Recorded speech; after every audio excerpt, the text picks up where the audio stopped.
She said, "Even if I stay out all night, I'm not obligated to explain where I am." I replied, "Okay, then neither am I." The next day, I made a decision about a job offer I had received from another country when I'd been planning to reject.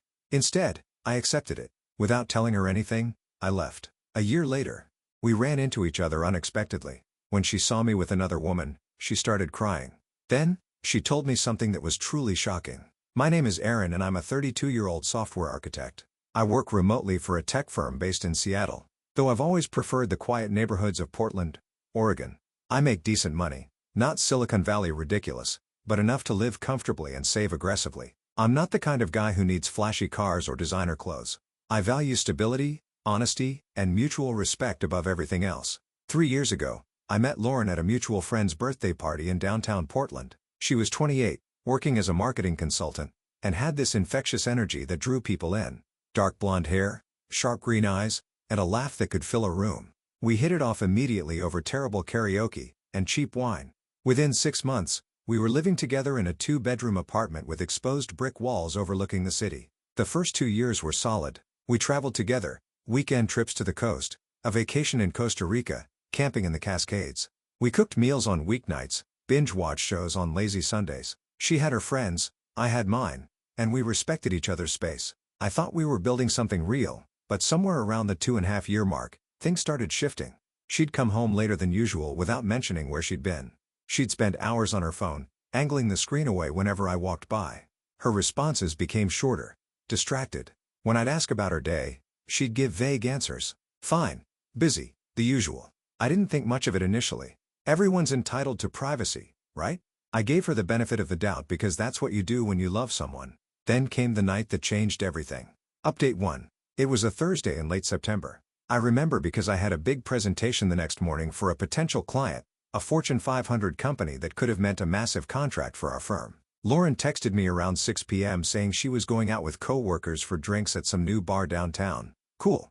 Have fun. Be safe." I texted back, "Will do. Don't wait up," she replied. By 11 p.m., I was in bed, half asleep with my laptop beside me, going over notes one last time. That's when I realized she still wasn't home. I checked my phone. No new messages. I sent her a quick text. "Hey, you good?" No response. I figured maybe her phone died. I tried to go to sleep, but something felt off. Midnight came and went. Then 1 a.m., then 2 a.m. By 3 a.m., I was wide awake, pacing the living room, genuinely worried. This wasn't like her. I called her twice, both times straight to voicemail. "Hey, it's me. Just checking in. Call me when you get this." I texted her friends, Kelsey, Amanda, Beth. Nobody responded. The silence was eating at me. I considered calling hospitals, but that felt dramatic. I sat on the couch staring at the door, imagining worst-case scenarios. She finally walked through the door at 4:47 a.m. Her makeup was smudged, black streaks under her eyes. Her hair was messy, half fallen out of the bun she'd left in. She reeked of alcohol, cigarette smoke, and cologne that wasn't mine. "Where the hell were you?" I asked, standing up, trying to keep my voice steady. She kicked off her heels, letting them clatter against the hardwood floor, barely looking at me. "Ouch, out. Out where? I've been calling you for hours." I was about to call the police. "Len," she sighed like I was being the most annoying person in the world. "Aaron, I'm an adult. I don't need to check in with you every 5 minutes. Check in." Heat rose in my chest. "Lauren, you were gone all night. You didn't answer your phone once. I thought something happened to you." I was terrified. She walked past me toward the bedroom, wobbling slightly. "I was with friends. We lost track of time. It's not a big deal." I followed her down the hallway. "Not a big deal. You couldn't send one text. Do you know how worried I was?" She turned around in the doorway of our bedroom, and that's when I saw it. This flash of irritation, maybe even contempt, something cold and distant. "Even if I stay out all night, I'm not obligated to explain where I am." The words hit me like ice water. I stood there stunned. "What did you just say?" "You heard me," she said, pulling off her earrings. "I'm not your property, Aaron. I don't owe you a minute-by-minute breakdown of my life. We're partners, not parent and child." Something in me snapped, not into anger, but into this strange cold clarity. I nodded slowly. "Okay," I said quietly. "Then, neither am I." She paused, looked at me like she was about to argue, then just shrugged. "Fine." She went into the bathroom and closed the door. I went back to the living room and sat on the couch, staring at the wall until the sun came up. Update 2. The next morning, I went to my presentation running on zero sleep and pure adrenaline. I crushed it, answered every question, left the room knowing we'd land the contract. My boss congratulated me, clapped me on the shoulder, but my mind wasn't really there. I kept replaying Lauren's words, her tone, the way she looked at me like I was an inconvenience. When I got back to the apartment around 2 p.m., Lauren was already gone. A note on the counter said she had client meetings all afternoon. Again, I sat down and opened my email. There it was, the message I'd been sitting on for 3 weeks. A company in Dublin, Ireland, senior software architect position with a 40% pay bump, full relocation package, stock options, cutting-edge projects. They'd reached out through LinkedIn, flown me out for interviews in September, made me an offer a week later. I've been planning to turn it down because of Lauren because I thought we had a future. I stared at that email thinking about the woman who just told me she didn't owe me explanations. Then I hit reply and typed, "I accept your offer. When do I start?" They responded within an hour. Start date November 1st. For weeks away, I didn't tell Lauren. I went through the motions. Came home, made dinner, watched TV beside her. She barely noticed. She was always on her phone, always out with friends or working late. Some nights she'd come home at 1 or 2 a.m., slip into bed without a word, and be gone before I woke up. I started packing in secret, took boxes to my buddy Trevor's garage during lunch breaks, sold my car privately, transferred money into a separate account, updated my mailing address, canceled subscriptions, gym membership, everything tied to Portland. Man, if she doesn't respect you, you don't owe her anything. Trevor said over beers one night. You tried. She checked out. That's on her. I just feel like I'm running away. I admit it. You're not running away. You're running towards something better. On October 29th, I called the landlord and paid my half through the end of the year, plus an extra month. On October 30th, I packed the last of my things while Lauren was at brunch, something that now lasted 6 hours. I left my keys on the kitchen counter along with a check for 2 months' rent. No note, no explanation. I boarded a flight to Dublin the next morning at 6 a.m. Update 3. The first few months in Dublin were surreal. New city, new job, new everything. I threw myself into work, learning systems, meeting my team, proving myself. On weekends, I explored, walked along the River Liffey, visited Trinity College, drank Guinness and Temple Bar, took trips to the cliffs of Mar and Galway. I joined a football league, started running along the coast every morning. I felt lighter somehow, like a weight had been lifted that I didn't realize I'd been carrying. Lauren tried reaching out. The text started 2 days after I left. Aaron, where are you? Seriously, where did you go? Your stuff is gone.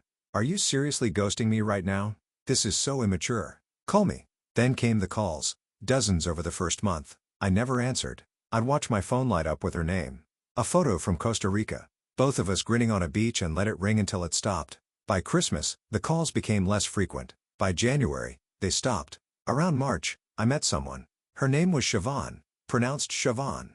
She taught me after I butchered it 3 times. She was a project manager at a partner firm. 30 years old, red hair, freckles, sharp wit, and a laugh that made me feel genuinely happy again. We met at a networking event, started chatting about the impossibility of good Mexican food in Dublin, ended up getting drinks. We started dating casually. Dinners, weekend trips to Cork and Belfast, pub trivia nights. It was easy, comfortable. She didn't play games. When she said she'd call, she called. When she was running late, she texted. When something bothered her, she talked about it. It was such a stark contrast to what I'd left behind.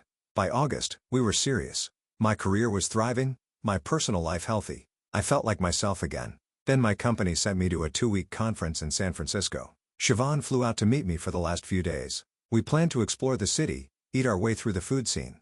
I figured it was safe. Portland was 600 meters north. What were the odds? On our last night in San Francisco, I took Siobhan to an upscale Italian place in North Beach. The restaurant was beautiful. Dim lighting, exposed brick, jazz playing softly. We were laughing, waiting for appetizers when I saw her. Lauren, she was standing near the hostess stand with 2 women scanning the restaurant. Then our eyes met. For a second, neither of us moved. Then she started walking toward me, weaving between tables. Aaron. I set down my wine glass. Lauren. She looked different, thinner. Like she'd lost 20 pounds. Her face was more angular, tired, dark circles under her eyes. Her hair was shorter, darker. She glanced at Siobhan, then back at me, her eyes already watering. Can we talk? She asked, her voice shaking. Siobhan looked at me, confused. I nodded. Give me a minute. Of course, Siobhan said softly, squeezing my hand. Lauren and I stepped outside into the cool evening. The street was loud, cars honking, cable car rattling past, tourists everywhere. Fog rolled in from the bay. What the hell, Aaron? She said immediately, tears forming. You just left? No explanation. One day you're there, the next you're gone.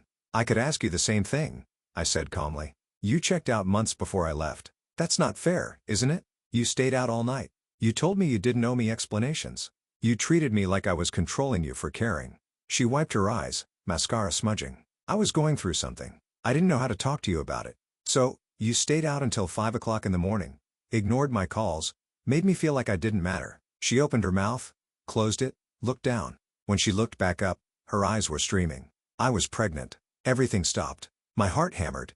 What? I was pregnant, Aaron. Her voice cracked. That night, I came home late. I just found out that day. I took 3 tests at work. I was terrified. I didn't know what to do. So, I went to my friend Kelsey's place. We talked all night. I drank too much. I smoked. I made terrible decisions because I was panicking. I should have told you, but I couldn't find the words. My mind raced. What happened? Her face crumpled. I'm scared. 2 weeks after you left, I was alone, bleeding, scared. I went to the ER by myself. I tried calling you. I needed you and you were gone. The guilt hit hard. Lauren, I know, she said quickly, holding up her hand. I know it's my fault. I pushed you away. I made you feel like you didn't matter, but I was scared, Aaron. So scared of what having a baby would mean, whether you'd even want it. We never talked about kids. My mom got pregnant young, and my dad left, and I think I was convinced you'd do the same thing. So, I pushed you away first. We stood there, pedestrians flowing around us. Inside, I could see Siobhan at our table. Why didn't you tell me that night? I asked quietly. She shook her head, tears streaming. I don't know. I thought you'd be upset or try to control the decision. I was irrational. I was terrified. I handled it all wrong. I exhaled slowly. I'm sorry you went through that alone. I really am. But you made choices, Lauren. You chose not to trust me. You chose not to let me in. She nodded. I know, and I lost you because of it. She looked toward the window. She seems nice. She is good. Lauren gave a sad smile. You deserve that. You always deserved better than how I treated you. She wiped her face. I've been in therapy for 6 months, trying to understand why I self-sabotage. I'm on antidepressants. I moved to Austin closer to my sister. I'm trying to do better. I'm glad you're getting help, I said, and meant it. Thank you. She took a shaky breath. I should let you get back. I just needed you to know the truth. I understand, I said. And I'm sorry for how things ended. But we both made mistakes. Goodbye, Aaron. Goodbye, Lauren. She walked back inside, grabbed her friends, and left. I stood there for another minute, feeling numb and sad and relieved all at once. Final update. I flew back to Dublin 2 days later. Siobhan and I talked through everything on the flight. Honest conversation about my past, about Lauren, about what happened. She listened without judgment, held my hand, didn't make me feel guilty. It's one of the reasons I knew she was different. Lauren and I exchanged a few emails after that. She apologized again, explained more about her therapy, told me she was doing better, new job, living near her sister, rebuilding. I told her I was glad that I hoped she found happiness, but we both knew there was no going back. 6 months later, I proposed to Siobhan at the Cliffs of Moher. She said yes before I even finished asking. We're planning a small wedding in Galway next spring. Just close friends and family. My life is good now. Genuinely good. I live in a city I love. I'm engaged to a woman who communicates, who trusts me, who lets me in instead of pushing me away. I don't wake up anxious. I don't wonder where I stand. I think about Lauren sometimes, usually late at night. I wonder if things could have been different if we'd communicated better, if she'd trusted me. But I also know that some relationships are meant to teach you what you won't accept, not what you will. I don't regret leaving. I regret how it happened. I wish I'd tried one more time. I wish she'd trusted me with the truth. But I don't regret choosing myself when it became clear she'd already chosen to keep me at arm's length. Sometimes the strongest thing you can do is walk away from someone who refuses to meet you halfway. Edit 1. A few people asked if I ever spoke to Lauren again. We didn't.